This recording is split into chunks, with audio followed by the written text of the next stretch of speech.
খাবারের ভিতরে মানে কাঁঠাল গাছে পর্যাপ্ত পরিমাণে কাঁঠাল ধরে, এক একটা গাছে এতটা পরিমাণে কাঁঠাল ধরে একদম পুরো এই যে নিচ থেকে, আমি যদি আপনাদেরকে দেখাই একদম নিচ থেকে একবারে ও উপর পর্যন্ত পুরোটাই কিন্তু কাঁঠাল আর কাঁঠাল। এক একটা গাছে এতটা পরিমাণে কাঁঠাল ধরছে। এইখানে এই যে সাভারের ভিতরে আসছিলাম, তো এইখানে একটা কাঁঠালের একটা বাগান আমি যদি আপনাদেরকে দেখাই, এই যে এই বড় যে বাগানটা দেখতেছেন এটা মূলত একটা কাঁঠাল বাগান।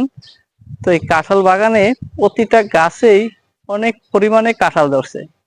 তো এইখানে মাটির যে গুণাগুণ আর মাটির অনেক শক্তি, এই এলাকায় যে মাটিগুলা এগুলা মূলত হচ্ছে লাল মাটি।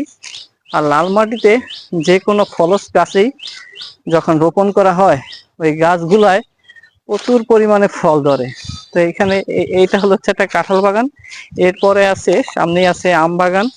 তো এই বাগানগুলাতে আসার সময় দেখলাম এই বাগানগুলাতে প্রচুর পরিমাণে যে কোনো ফলই কিন্তু অনেক পরিমাণে হয় এখানে। এই গাছটা একবারে এই যে উপর থেকে নিচ পর্যন্ত পুরাটা জুড়েই কিন্তু অনেক কাঁঠাল।